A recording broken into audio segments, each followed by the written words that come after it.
Shalom, bersama saya Pendeta Samuel Kundiman untuk kembali menyapa Bapak Ibu sekalian dalam program Bible Study Online CK7. Hari ini kita akan melanjutkan pembahasan kita dari bagian terakhir kitab Mika, yaitu pasal yang ke-7, tentang kemerosotan moral Israel, tentang pengharapan baru bagi Sion, serta permohonan akan belas kasihan Allah kepada umatnya. Di pasal yang ke-7 ini, Mika meratapi kebobrokan dalam masyarakat di mana ia hidup. Masyarakat yang penuh kekerasan, tindakan kejahatan, ketidakjujuran, ketidakadilan, bahkan kebejatan moral itu membanjiri hidup bangsa dan meruntuhkan pagar keadilan. Yang betul-betul Tuhan mau sebenarnya dari umat itu hidup adil, hidup baik, hidup mengasihi sesama, tapi itu diruntuhkan oleh kejahatan mereka. Hukum serta kekudusan di wilayah perkara ataupun di peradilan juga diruntuhkan. Sehingga banyak terjadi sogok menyogok, jual beli jabatan. Ya, ini terjadi baik di selatan maupun juga di utara wilayah Israel tersebut. Nah, Bapak Ibu Salam Tuhan, sebelum kita lanjutkan pembahasan kita, mari saya ajak kita semua masuk hadirat Tuhan. Kita puji Dia. Kita minta tuntunan Tuhan, urapan Tuhan ketika kita membaca firman. Roh hikmat mengalir atas kami ya Tuhan. Terima kasih. Urapi kami semua.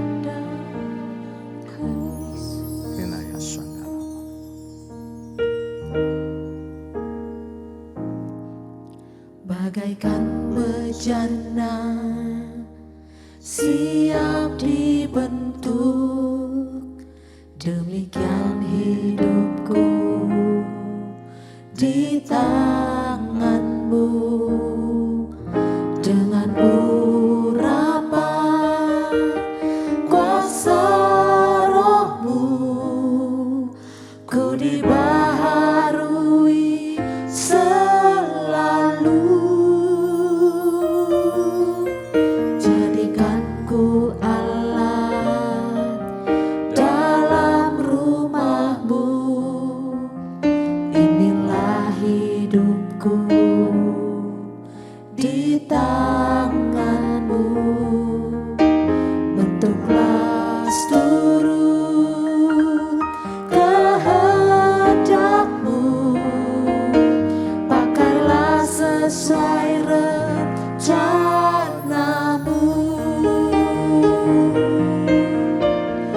Ku mau seperti-Mu, Yesus, disempurnakan selalu dalam segenap jalanku, memuliakan nama-Mu.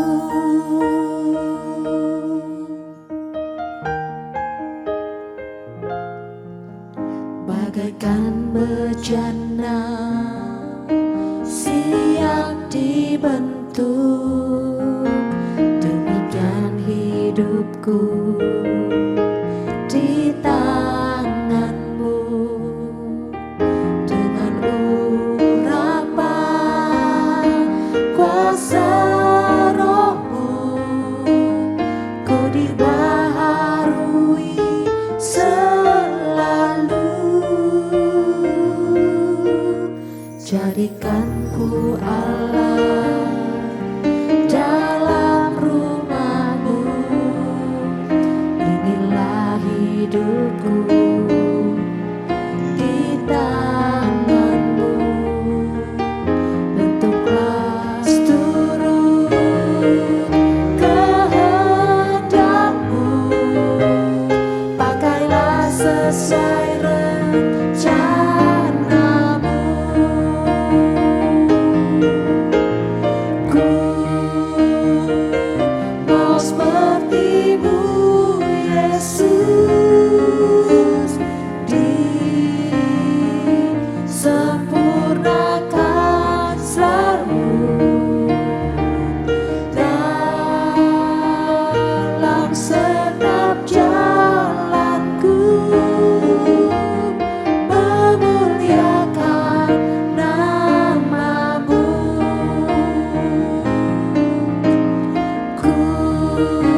Kami punya Tuhan yang hebat, punya Tuhan yang luar biasa, yang kasih-Nya melekat kuat dalam kehidupan kami, menjadikan kami sebagai milik kepunyaan-Mu. Terima kasih, kesesakan hidup kami, bahkan dunia sekalipun, tidak bisa menjauhkan kami dari kasih Kristus. Penderitaan, kesesakan tidak memisahkan kami dari kasih Kristus. Masalah hidup, kesesakan apapun bentuknya, tidak dapat memisahkan kami dari kasih Kristus. Terima kasih, Allah yang terus menyertai kami. Allah yang terus mengasihi kami, menghibur, menolong kami. Kami bersyukur. Hadir-Mu di tengah-tengah kami ketika kami belajar, membaca, merenungkan firman-Mu. Urapi kami semua. Di dalam nama Yesus. Kami bersyukur, kami berdoa, haleluya. Amin, amin. Puji Tuhan. Bapak Ibu, mari kita kembali ke kitab Mikha. Dan hari ini kita ada di pasal yang ke-7, pasal yang terakhir dari kitab Mikha. Di buku Alkitab saya halaman 1004. Kita akan baca dari ayat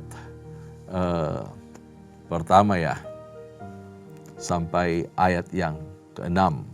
Ini bagian pertama yang akan kita baca. Kemerosotan akhlak Israel.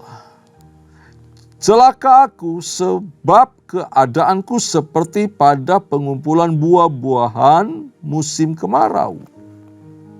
Seperti pada pemetikan susulan buah anggur. Tidak ada buah anggur untuk dimakan atau buah ara yang kusukai. Orang saleh sudah hilang dari negeri dan tiada lagi orang jujur di antara manusia. Mereka semuanya mengincar darah, yang seorang mencoba menangkap yang lain dengan jaring. Tangan mereka sudah cekatan berbuat jahat. Pemuka menuntut, hakim dapat disuap. Pembesar memberi putusan sekehendaknya. Dan hukum mereka putar balikan.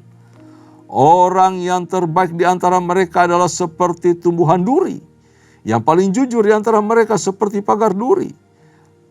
Hari bagi pengintai-pengintaimu, hari penghukumanmu telah datang. Sekarang akan mulai kegemparan di antara mereka. Janganlah percaya kepada teman. Janganlah mengandalkan diri kepada kawan. Jagalah pintu mulutmu terhadap perempuan yang berbaring di pangkuanmu. Sebab anak laki-laki menghina ayahnya. Anak perempuan bangkit melawan ibunya. Menantu perempuan melawan ibu mertuanya. Musuh orang ialah orang-orang seisi rumahnya. Kalau mau baca bagian ini sangat mengerikan sekali ya. Dosa orang Israel. Sampai seorang suami, jangan percaya perkataan perempuan yang ada di pangkuanmu, yaitu istrinya. Ini sesuatu yang memang tak bisa dipercaya ya. Orang-orang di zaman itu satu sama lain ternyata memang tabiatnya buruk dan tidak bisa dipercaya. Jadi ada beberapa dosa bangsa dikemukakan di sini Bapak Ibu saudara Tuhan. Sampai-sampai sang nabi itu berseru dengan sangat kuat, celaka aku. Celaka aku. Ia meratapi nasibnya karena berada di tengah-tengah zaman yang sangat bejat. Di tengah-tengah bangsa yang juga bejat, bukan cuma zamannya, tapi bangsa umat itu bejat sifatnya hidupnya. Dan menganggap diri begitu celaka karena tinggal di antara yang mengaku sebagai umat Tuhan. Tetapi umat itu sedang menuju kepada kehancuran. Dan menyeret semua penduduknya pada kebinasaan.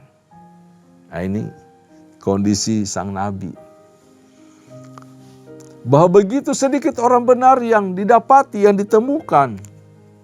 Bahkan di antara umat Allah sekalipun. Sudah hilang orang saleh di negeri. Habis atau boleh dikata ketemu orang jujur, orang baik, orang saleh, orang yang mengasihi Tuhan itu langka. Sulit sekali. Nah, yang pertama begini, bahwa banyak orang keji dan orang jahat di antara bangsa Israel. Dikatakan bahwa mereka itu haus darah. Ini penghuni-penghuni Israel.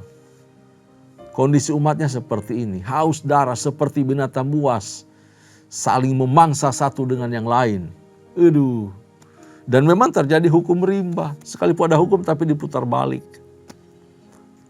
Yang kedua, dosa ketidakadilan, bahkan di peradilan sekalipun tidak ditemukan keadilan. Para pejabat negara, para pemuka, para hakim, semua menjalankan praktek kejahatan. Mereka setuju dan mendukung praktek kekejian. Karena apa? Karena mereka disuap. Mereka dibayar. Dan untuk perbuatan yang baik, melakukan sesuatu yang baik nih. Raja, pemimpin, pemuka-pemuka, para hakim, semua tokoh-tokoh masyarakat yang harusnya melindungi masyarakat, mendidik masyarakat lebih baik, menjaga norma-norma hukum di tengah masyarakat. Untuk berbuat baik saja, mereka itu menuntut imbalan, menuntut bayaran. Mengerikan Bapak Islam Tuhan. Kalau ada sampai pemimpin modelnya seperti ini, rusak. Dan ini terjadi di mana-mana, di negara mana saja, di zaman sekarang terjadi di mana-mana. Termasuk juga di negeri kita mungkin, di negara kita. Yang ketiga yang ditemukan Nabi di sini sebagai bentuk kemerosotan akhlak Israel adalah bahwa moral mereka begitu parah jatuhnya, runtuh. Tadi digambarkan ya, digambarkan dengan sangat baik seperti semak.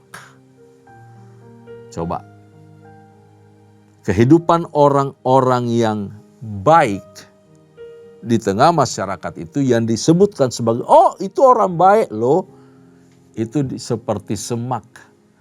Nggak ada artinya, nggak ada maknanya. Mau sentuh aja langsung sakit orang. Itu orang terbaik. Bayangkan seperti itu. Orang terbaik saja berurusan dengan dia saja kita yang menderita. Kita yang terluka, kita yang sakit. Dan orang yang paling jujur di antara umat itu digambarkan seperti pagar duri. Waduh, nggak bisa disentuh, nggak bisa dilewati. Itu orang jujur loh. Mengerikan Bapak Islam Tuhan, sampai begitu parah penggambaran ini. Ini sungguh-sungguh berbahaya. Karena hanya bisa disentuh oleh besi kali ya. Semak belukar, rumput duri, atau seperti pagar duri.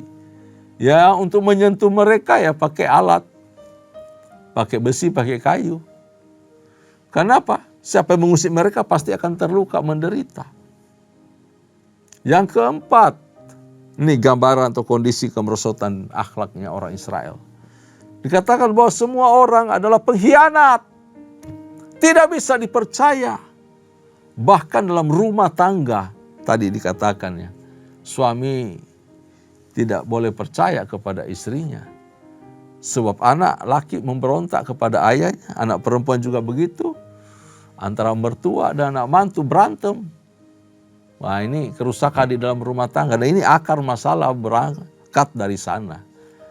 Kalau di dalam rumah tangga saja tidak saling percaya, terjadi kehancuran, apalagi di tengah masyarakat.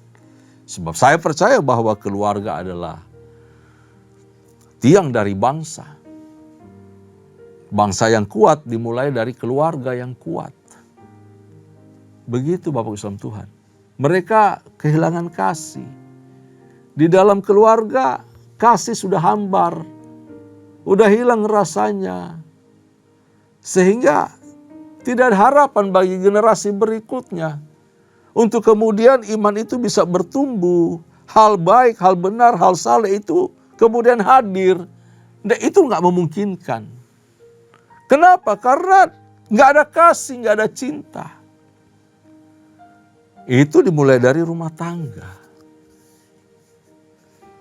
Anak-anak bersikap kasar kepada orang tua. Nah, di zaman sekarang ini, wah, udah terjadi. Terus terjadi dan makin parah. Makin parah. Perselingkuhan di mana-mana. Suami gak percaya istri, istri gak percaya suami. Saling menuduh satu sama lain. Kalau suami berselingkuh, istri bukannya memaafkan, tapi dia bilang begini, emang cuma lu yang bisa selingkuh? Gua juga bisa tahu. bukan bertobat, bukan bersabar, bukan memaafkan, dia juga balik selingkuh, sama-sama saling selingkuh. Anak-anak begitu, akhirnya anak-anak jadi korban. Bagaimana menghormati papa, menghormati mama yang punya perilaku seperti itu, yang tidak saling percaya dan saling menyakiti satu dengan yang lain. Tumbuh anak-anak yang kepahitan, anak-anak yang broken home, anak-anak yang mencari keadilan di luar, anak-anak yang mencari kompensasi di luar. Generasi mereka hilang, rusak semuanya. Di dalam keluarga orang tidak bisa lagi menemukan penghiburan. Seharusnya rumah itu menjadi tempat penuh sukacita, kegirangan. Tempat yang memuaskan rasa haus, rasa cinta kasih. Haus akan sentuhan, haus akan perhatian. Tetapi di dalam keluarganya sendiri itu kering, kosong, tidak ada apa-apa. Dan kemudian terjadi tidak hanya itu di lingkungan orang-orang terdekatnya, saudara. Saudara yang lainnya dalam ikatan darah juga ditemukan. Saling merusak satu dengan yang lain. Tidak ada rasa saling percaya. Tidak ada cinta, tidak ada perhatian, tidak ada kasih. Ini sama seperti kondisi yang kita lihat di 2 Timotius pasal yang ketiga ayat pertama sampai yang keempat. Manusia di akhir zaman rusak semua. Perilakunya buruk, tidak mengucap syukur, berlaku kasar, sok tahu, lupa Tuhan, gak beragama lagi, gak hormat sama orang tua, gak peduli dengan sesama. Semua kejahatan-kejahatan itu dituliskan di sana. Di dalam satu rumah saling membunuh. Itu dikasih tahu sama Tuhan Yesus dalam Lukas pasal 21 ayat 16. Saling menganiaya. Kita lanjutkan di ayat yang ke-7 dan seterusnya sampai ayat ke-13.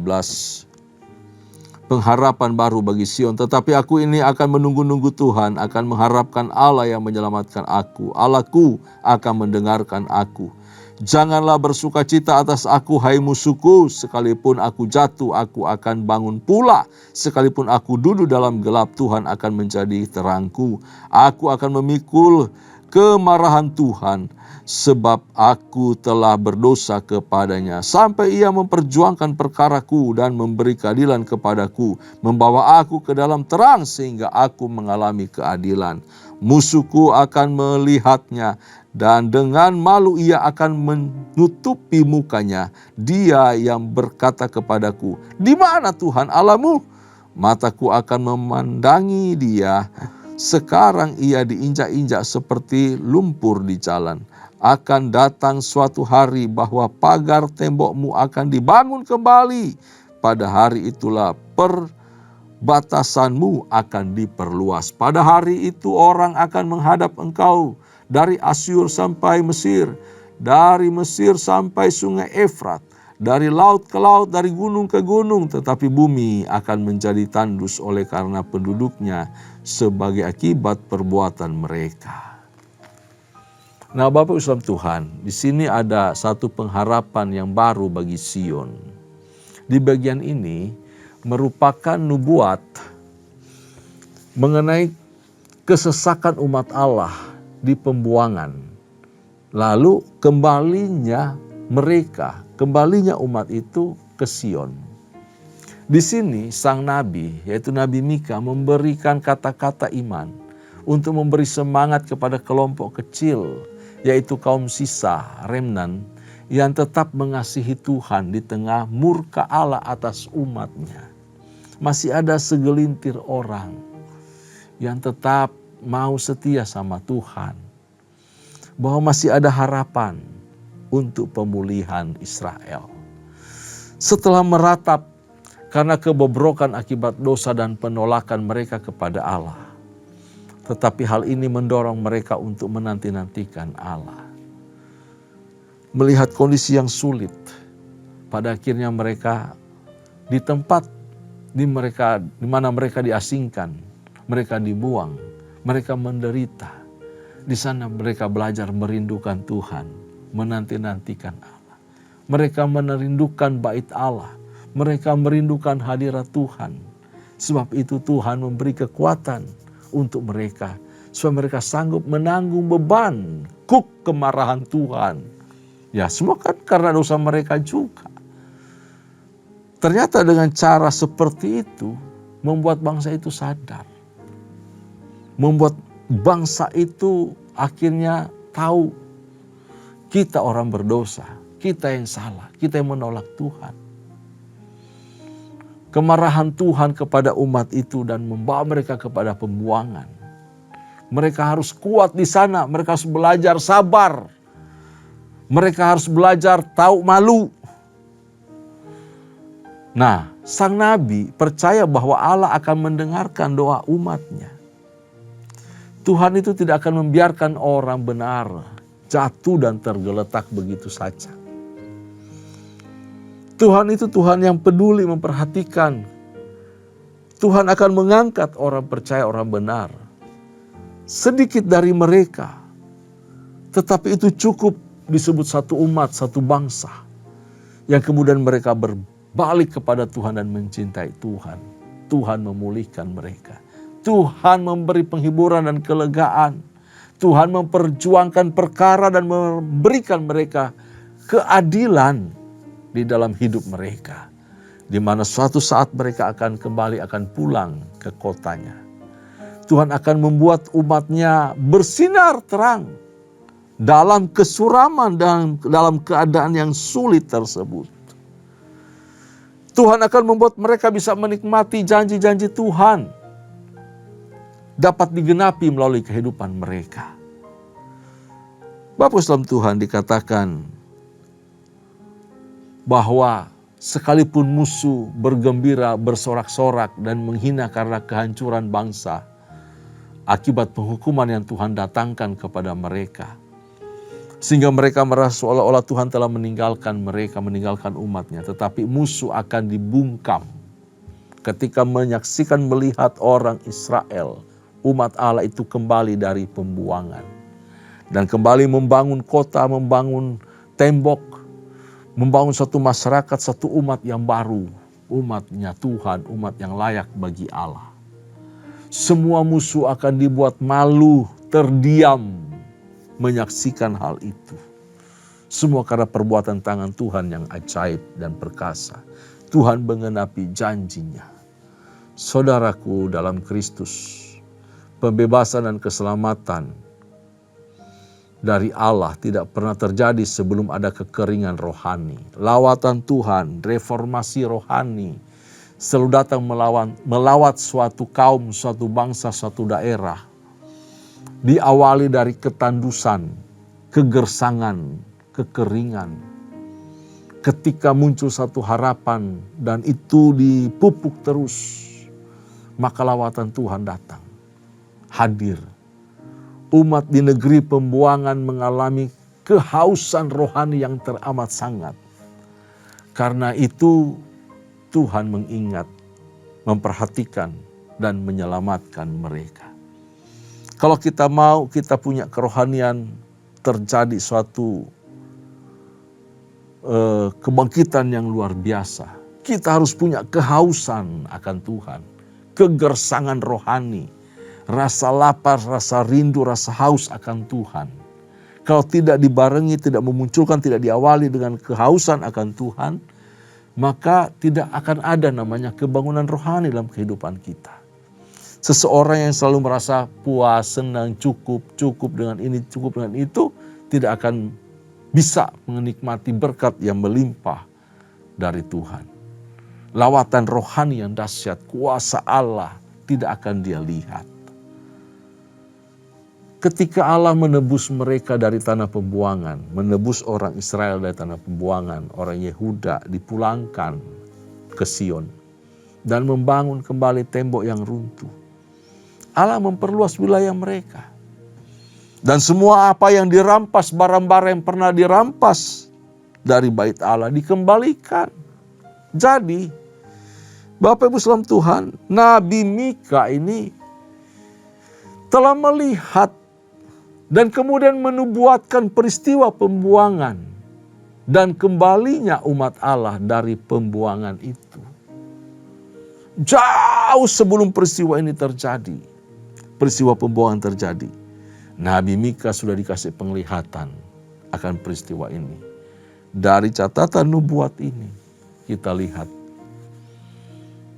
Tuhan sudah mengatur, merancang, menyelesaikan masalah umat itu dengan caranya sendiri. Hebat Tuhan. Kita lanjut ayat yang ke-14. Doa minta tindakan dan belas kasihan Allah. Gembalakanlah umatmu dengan tongkatmu, kambing domba milikmu sendiri, yang terpencil mendiami rimba di tengah-tengah kebun buah-buahan. Biarlah mereka makan rumput di Basan dan di Gilead, seperti pada zaman dahulu kala. Seperti pada waktu engkau keluar dari Mesir. Perhatikanlah kepada kami, perlihatkanlah kepada kami keajaiban-keajaiban. Biarlah bangsa-bangsa melihatnya dan merasa malu atas segala keperkasaan mereka.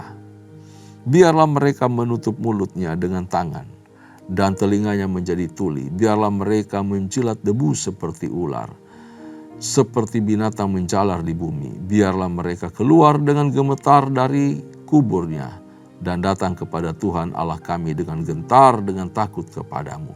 Siapakah Allah seperti engkau yang mengampuni dosa dan yang memaafkan pelanggaran dari sisa-sisa miliknya sendiri, yang tidak bertahan dalam murkanya untuk seterusnya, melainkan berkenan kepada kasih setia. Biarlah ia kembali menyayangi kita, menghapuskan kesalahan-kesalahan kita, dan melemparkan segala dosa kita ke dalam tubir-tubir laut. Kiranya engkau menunjukkan setiamu kepada Yakub dan kasihmu kepada Abraham, seperti yang telah kau janjikan dengan bersumpah kepada nenek moyang kami sejak zaman purbakala.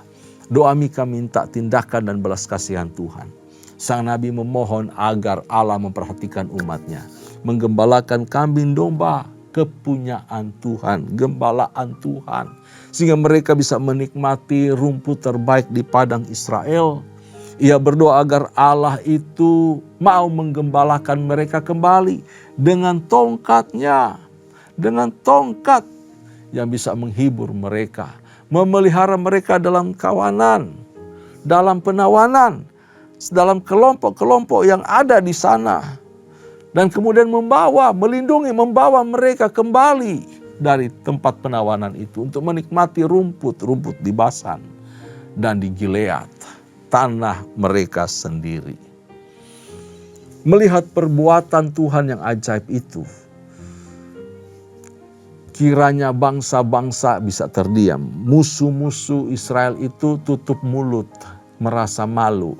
Dulu kita sudah ledek-ledekin mereka, kita bersorak karena mereka jatuh, tetapi kini mereka terdiam dan menjadi takut kepada Tuhan. Itu diungkapkan dari ayat 18 sampai 20. Yang menarik di sini dimulai dengan kalimat yang luar biasa. Who is a God like unto thee? There is no other God like you. Tidak ada Allah lain seperti engkau. Wah, keren sekali. Ini arti kata Mika atau arti nama Mika.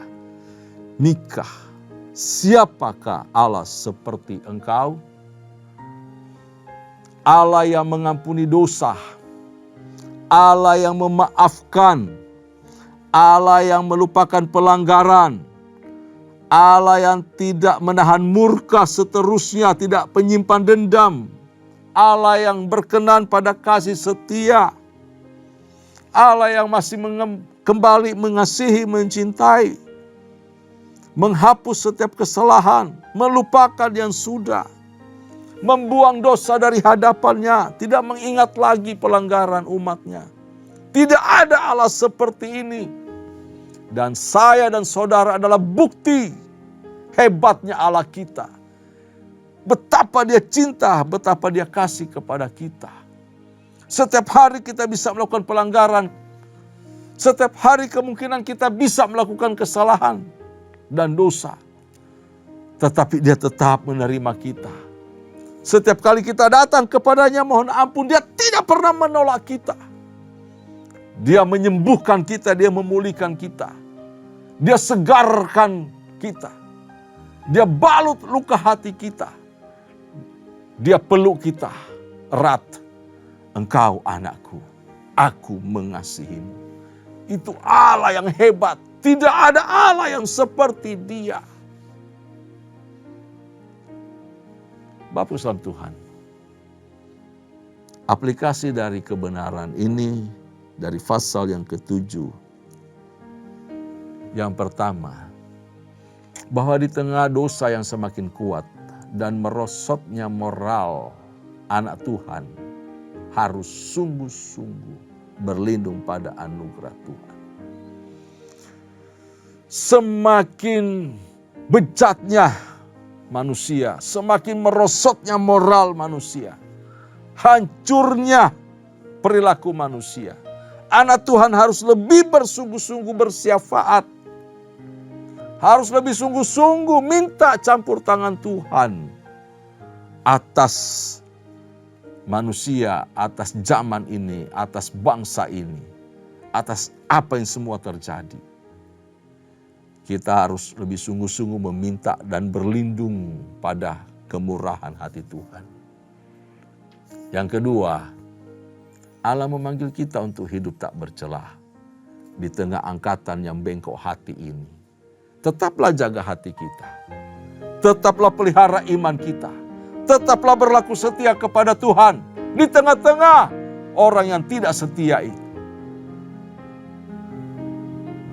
Ketiga, jangan berhenti menawarkan anugerah keselamatan kepada setiap orang.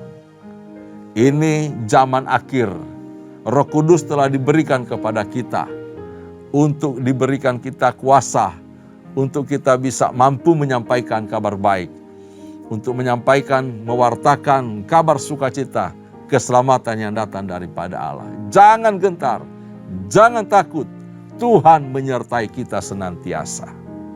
Hiduplah benar, hiduplah setia, dan tetap mengasihi Tuhan. Tuhan Yesus memberkati kita.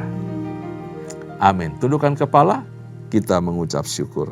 Terima kasih buat firman-Mu melalui Mika pasal yang ke-7. Kami bersyukur seperti apa yang Kau buat terhadap umat-Mu Israel. Engkau mengasihi mereka, Engkau mengampuni, Engkau memulihkan. Engkau bahkan berkenan atas hidup mereka. Setelah mereka berpaling, mereka bertobat, mereka sadar dan mencari wajah-Mu. Demikian kami umat-Mu, kami setiap hari terus merasakan kasih setia Tuhan. Kami tidak mau terpisah dari kasih-Mu. Kami tidak mau jauh dari hadirat Allah. Kami mau tetap hidup berlaku adil, mengasihi sesama, hidup di dalam kasih, supaya semua orang di sekitar kami, keluarga kami, rumah tangga kami, menikmati berkat-berkat ilahi. Kami menikmati damai sejahtera sukacita dalam rumah tangga kami. Dimanapun kami berada, kami jadi pembawa damai. Dan kabar sukacita kami tetap serukan kepada mereka. Sehingga nama Tuhan dipermuliakan, banyak orang diselamatkan. Terpuji nama-Mu ya Tuhan. Berkati umat-Mu, berkati kami semua. Kekasih-kekasih Tuhan, arahkan hati-Mu di hadapan Allah. Terimalah anugerah serta berkat yang melimpah dari Allah Bapa, kasih sayang di dalam Kristus Yesus Tuhan, serta persekutuan yang manis dengan Allah Roh Kudus menyertai kita semua. Mulai hari ini sampai parusia Tuhan datang pada kali yang kedua, bahkan sampai selama-lamanya. Setiap kita yang percaya, katakan amin. Tuhan Yesus memberkati kita semua. Shalom.